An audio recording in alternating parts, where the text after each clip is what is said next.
no more man for me. Mama men Jimmy. Ugo go was so for me.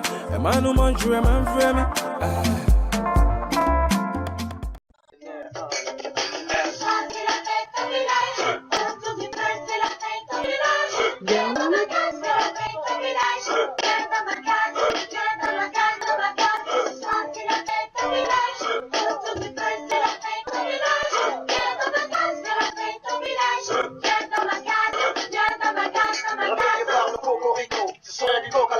Cocorico. De Paris, Ego, me surnom de Parigo. 6h du mat, la flemme de me lever, je me recouche, mais on m'a usé de l'eau, il faut que je prenne ma douche. Ici les gens se réveillent, avant le lever du soleil, il faut que je fasse du bois, pour allumer le feu de la vieille. C'est la fête au village, les garçons font la cour, les femmes font le ménage, nos sœurs balaient la cour.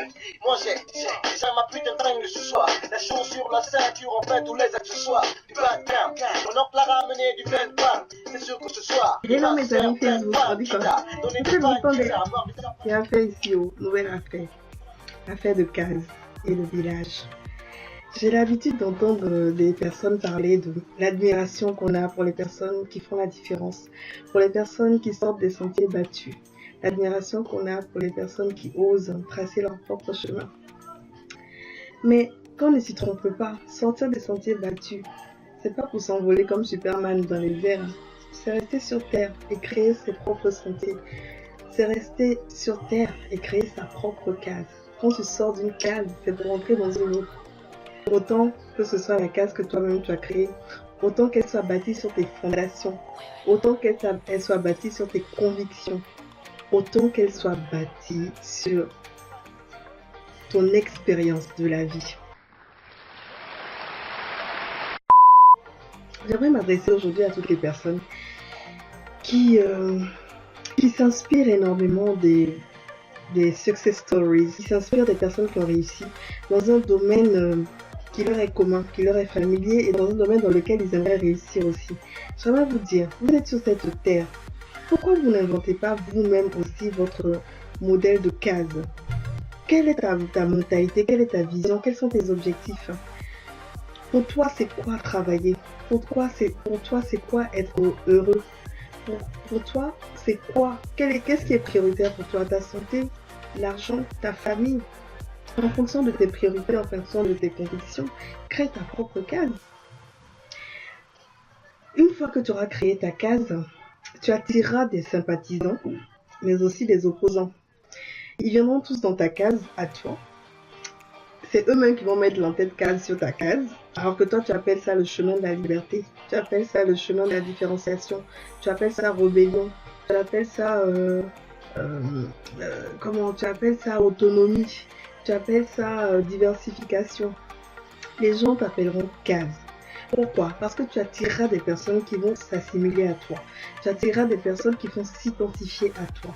Ta case aura l'intitulé case et sera remplie de ces personnes-là qui vont s'inspirer de toi, qui vont se nourrir de toi, de tes expériences, qui vont se nourrir de ce que tu auras partagé avec eux, qui vont s'installer dans ta case, qui vont t'aider même à améliorer l'architecture de ta case, qui vont apporter eux aussi leur expérience afin de s'équiper eux-mêmes pour ensuite servir au monde leur propre expérience et créer aussi leur propre case.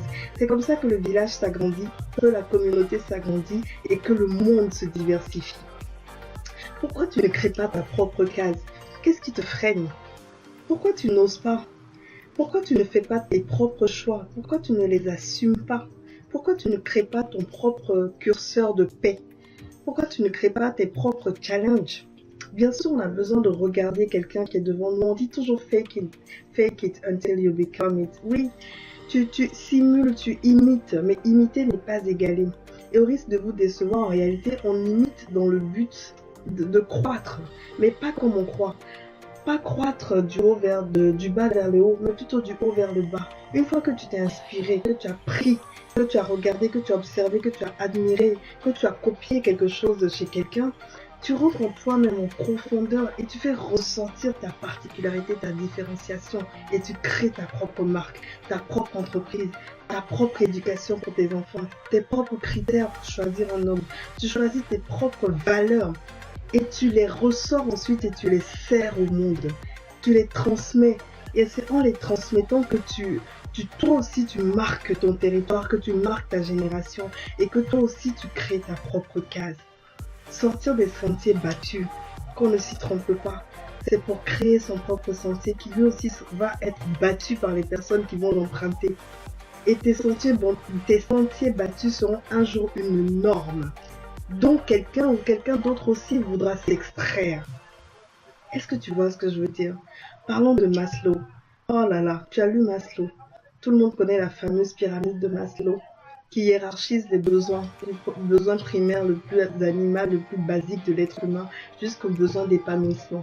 Pourquoi ta pyramide de Maslow ne serait pas à l'envers? Pourquoi tu ne renverserais pas? Quelle est ta propre pyramide à toi? Quelle est ta pyramide? Quelles sont tes valeurs? Aujourd'hui, je suis à un stade de ma vie où j'ai renversé la pyramide de Maslow et je vis avec, je marche avec, j'en suis fière. L'épanouissement avant toute chose. J'ai besoin d'être en paix avec moi-même, d'être épanouie avant de manger, avant de boire. Je dois aussi cette capacité, ce courage aussi à ma foi. Parce que je sais que dans les Écritures, il est écrit, ne vous inquiétez ni de manger ni de boire. Parce que le Seigneur veille sur moi, les oiseaux du ciel même, il les nourrit à plus forte raison moi. Alors je suis en quête d'autonomie, je suis en quête de liberté, je suis en quête d'épanouissement, de paix. C'est comme ça que je me ressource, c'est comme ça que je me renforce, c'est comme ça que je me fortifie, c'est comme ça que je suis plus forte. C'est comme ça que je suis plus efficace, c'est comme ça que je suis plus productive. Et toi, ton village, dans ton village là, où est ta case? Est-ce que tu habites dans la case du voisin? Si elle te va très bien la case du voisin, super.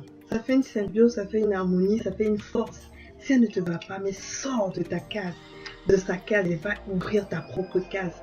Va créer tes propres fondations. Dans un village, il y a plusieurs cases.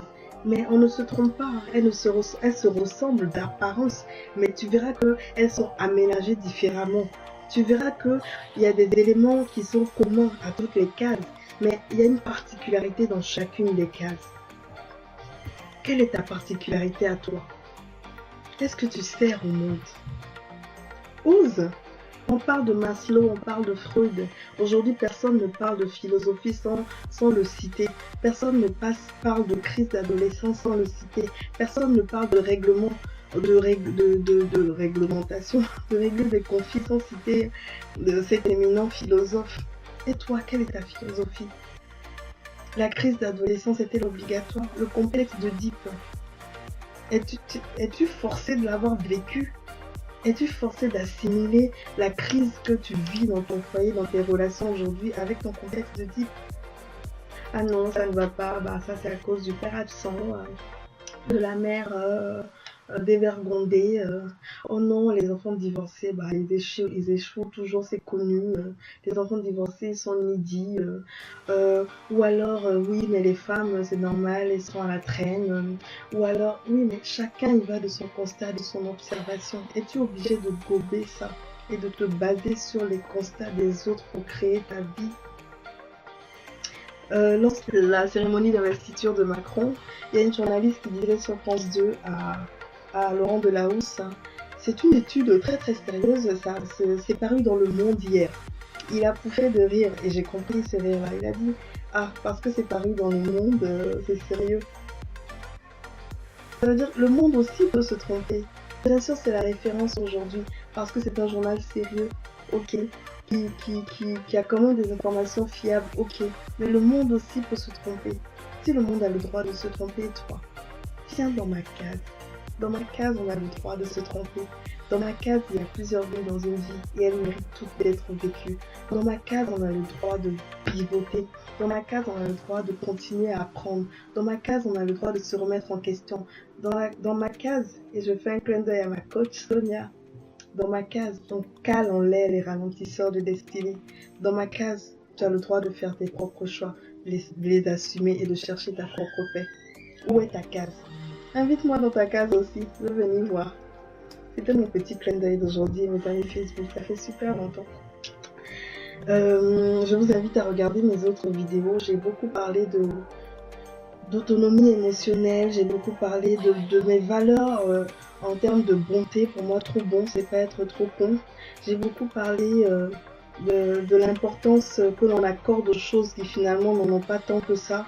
Dans ma première vidéo qui parlait d'affaires de biographie, crée tes valeurs, assume-les et sois libre. À bientôt, chers amis.